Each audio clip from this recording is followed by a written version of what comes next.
et qui voulaient faire évoluer notre nation à leur propre image. Parce que chacun de ces hommes-là étaient des exemples en eux-mêmes. Ils portaient les valeurs, n'est-ce pas? Et ça transpire dans toutes les actions qu'ils ont faites toute leur vie durant. Donc l'héritage est ce qu'il est. Il y a toujours le RDA qui se bat. Il y a la grande famille RDA qui se bat, même si elle est aujourd'hui fragmentée et c'est réparti dans plusieurs, disons, groupes politiques, partis politiques. Et c'est un peu ça. Alors, à un moment, vous avez tenté de réunifier cette famille.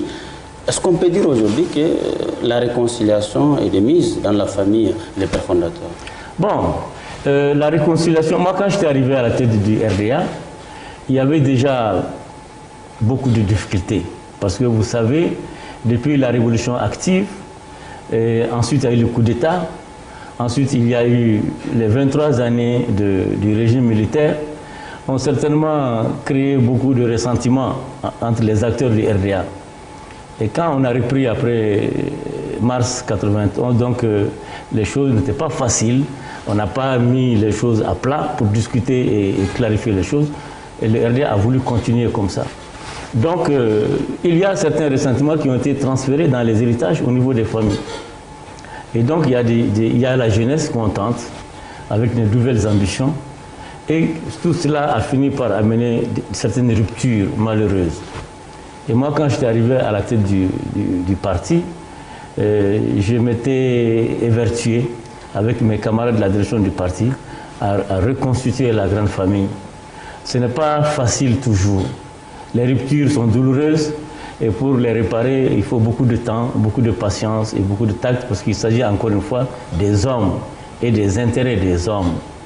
Mais je peux dire au jour d'aujourd'hui que nous avons fait beaucoup parce que le Bédia de Tchéoulé Konaté et l'Union Sonaise RDA et d'autres partis qui portaient ces valeurs se sont retrouvés pour faire ce que nous avons appelé l'Union malienne du Rassemblement démocratique africain, UMRDA.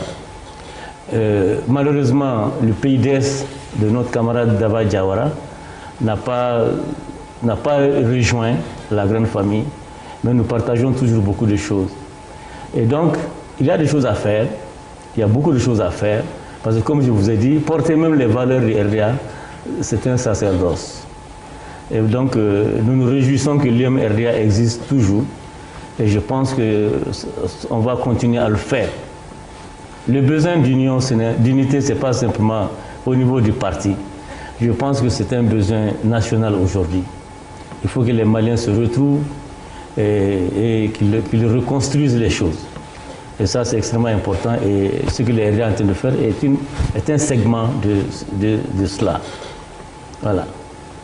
Monsieur le ministre, moi, j'ai envie de vous demander comment les héritiers plutôt de Modibo Keïta, qui considérés comme un homme de consensus, peuvent quand même se retrouver dos à dos, chacun aller dans son sens. Qu'est-ce qui peut expliquer ces phénomènes? Bon, moi je vous ai dit, il y a des problèmes d'éducation. Parce que malheureusement, la génération qui a suivi et celle d'après, les Modibo Keïta, n'a pas eu la formation politique, ni la conscience politique, mais qui doit soutenir normalement les engagements des militants. Les gens sont venus dans la politique sans formation.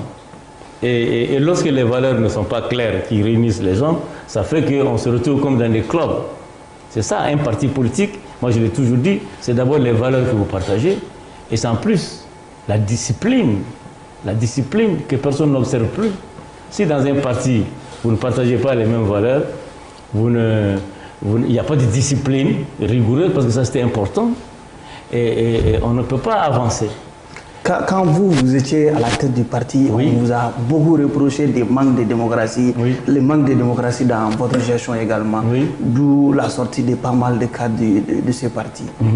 Bon, je ne pense pas que cela se soit passé, parce que quand même, nous on a fait le regroupement, et donc on ne peut pas nous reprocher. Et puis moi, j'ai pas fait plusieurs mandats à la tête du parti.